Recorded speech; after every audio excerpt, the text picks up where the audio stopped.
Merci, Monsieur le Président, cher ami, de nous accueillir ici à l'hôtel du département de l'Aude pour la tenue des premières assises du Canal du Midi. Cela témoigne encore une fois de l'intérêt que vous portez au développement du Canal du Midi et de l'importance des enjeux qui nous rassemblent tous ici aujourd'hui. Tout au long de l'année 2016, nous avons célébré un double anniversaire, les 350 ans de l'édit royal qui a autorisé la construction du canal du Midi et les 20 ans de l'inscription de l'ouvrage sur la liste du patrimoine mondial de l'UNESCO. En effet, nous avons installé ensemble, monsieur le préfet de région, vous l'avez rappelé, le 22 juin dernier, sur le site du château de Bon Repos Riquet en Haute-Garonne, le comité de biens du canal du Midi, coprésidé par l'État et la région. Et il est indispensable que nous mettions donc en perspective les grands enjeux du canal, les grands objectifs qui doivent être collectivement les nôtres. Faute de quoi, des démarches telles que le comité de biens, le plan de gestion, la protection du bien, la gouvernance, le plan canal ou encore la charte paysagère resteront au stade du concept s'ils ne sont pas élaborés collectivement, s'ils ne sont pas partagés. Nous ne devons pas en faire des notions déconnectées de la réalité ou des injonctions venues d'en haut. C'est pourquoi il est impératif, et vous l'avez rappelé, monsieur le préfet, le sens des travaux que nous devons entreprendre ensemble. Le canal du Midi est inscrit donc depuis 20 ans au patrimoine mondial de l'UNESCO. C'était en 1996. Alors la question est, sommes-nous attachés à cette inscription?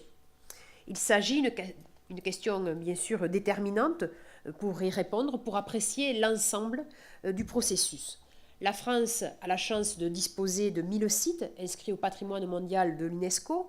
C'est le quatrième pays à avoir le plus de biens inscrits après l'Espagne, l'Italie ou la Chine.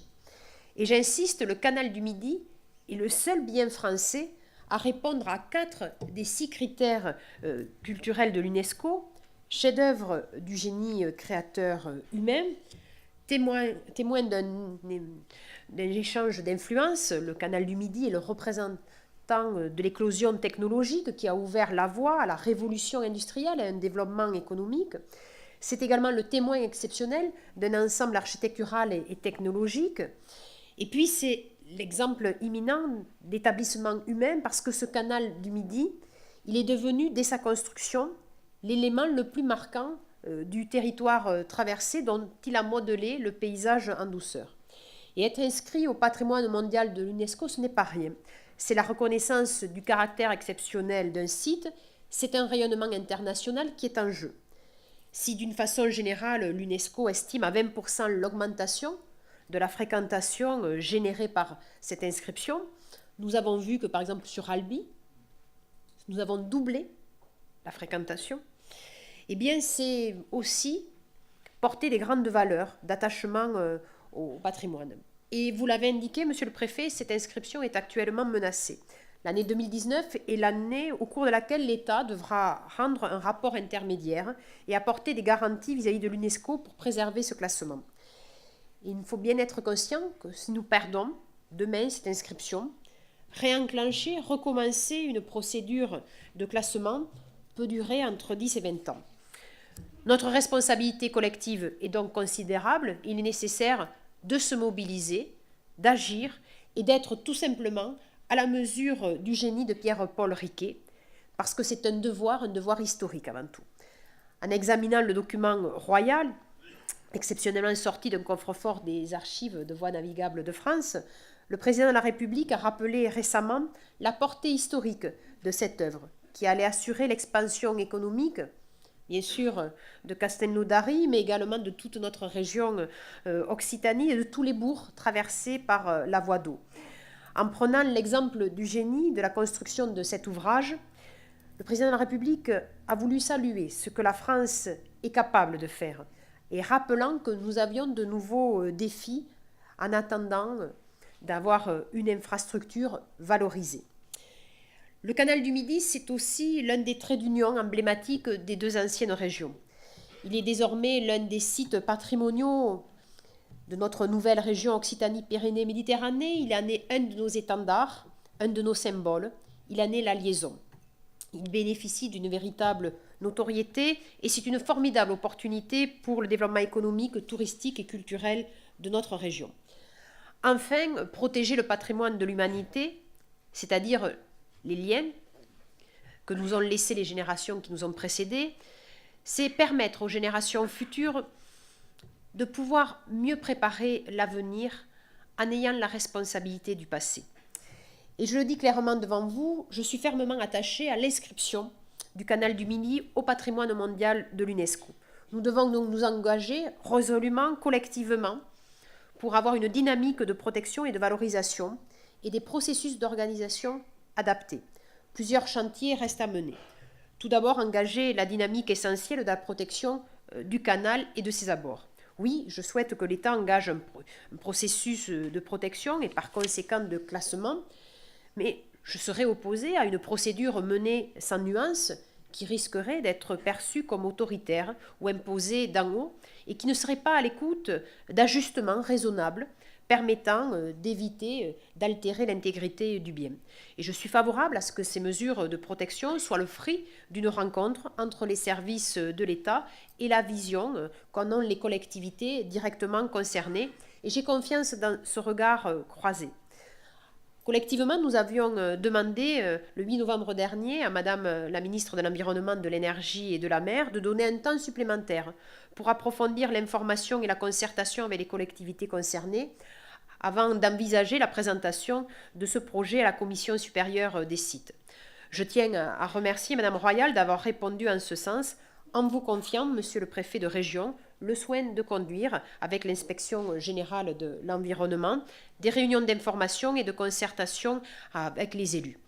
Je sais, Monsieur le préfet, que vous-même, vous étiez très attaché à ce que nous puissions disposer de ce temps supplémentaire et que nous avons permis, grâce à votre soutien, à ce que l'administration centrale soit bien au fait de la nécessité d'être en rapport avec les préoccupations locales. 3 réunions se sont déjà tenues en décembre dernier, 2 autres sont prévues les 18 et 19 janvier. Il va être également question de la gouvernance, de la protection, mais aussi de la gouvernance. Et je crois à ce stade que l'on n'insistera jamais assez sur le capital exceptionnel que constituent nos paysages. Bien que subjective par définition, l'esthétique est une valeur fondamentale. Et c'est la raison pour laquelle j'attache beaucoup de prix aux prochains travaux de définition de la charte paysagère du canal du Midi. Et ça sera avec des aspects croisés, des regards croisés, que nous pourrons en effet valoriser cette esthétique qui donne vraiment un formidable emblème au canal du Midi. Nous avons d'autres chantiers à mener. Tout d'abord, l'élaboration du plan de gestion du bien. Il devra être ambitieux, combiné intelligemment protection, valorisation, respect de l'intégrité du bien, mais inscription dans la modernité. Et vous en avez parlé, Monsieur le Préfet, 3 thèmes seront particulièrement traités, la valorisation paysagère, touristique et économique du canal et de ses abords, la restauration de la qualité des eaux, la préservation du patrimoine historique de l'ouvrage.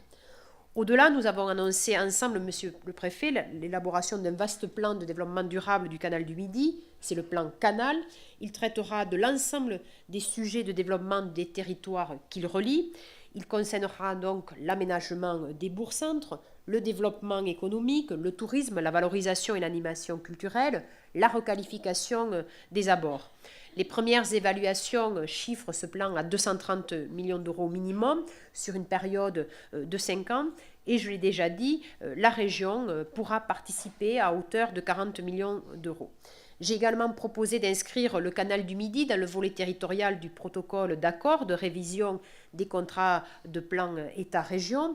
Et nous signerons tout à l'heure avec Monsieur le Préfet et donc Monsieur le Ministre de l'Aménagement du Territoire, de la Ruralité et des Collectivités Territoriales, Jean-Michel Baillet, la procédure de révision, ce qui fera que nous n'allons pas pouvoir rester très longtemps puisque nous allons accueillir Monsieur le Ministre à l'hôtel de région de Toulouse.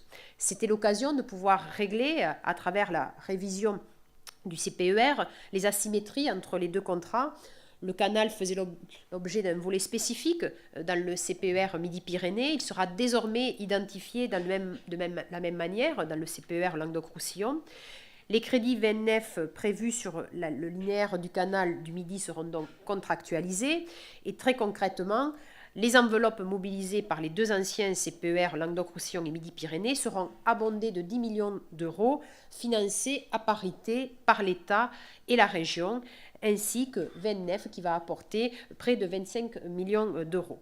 Comme je m'y étais également engagée, la région a décidé de s'impliquer dans la prise en charge des replantations en apportant 50% de la part revenant aux collectivités locales, aux côtés de VNF qui en apportera un tiers, le dernier tiers étant de l'ordre du mécénat.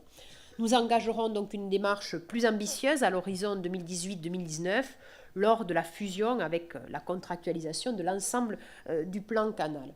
Enfin, j'ai souhaité que nous nous dotions sans tarder d'un observatoire qui nous permettra de disposer de bases de données et d'indicateurs solides, en particulier dans le domaine de l'économie touristique. Et je sais que la présidente du comité régional du tourisme y est tout particulièrement attentive et impliquée. Tous ces chantiers, nous allons donc les engager collectivement en 2017 et nous aurons également des ateliers thématiques qui seront organisés au mois de février. Mais nous avons souhaité, Monsieur le Préfet et moi-même, aménager aujourd'hui ce temps indispensable, ce temps préalable pour nous donner l'occasion de nous approprier tous les enjeux liés au maintien de l'inscription du canal du Midi au patrimoine mondial de l'UNESCO, de partager aussi les 4 valeurs du bien canal du Midi qui ont permis son inscription.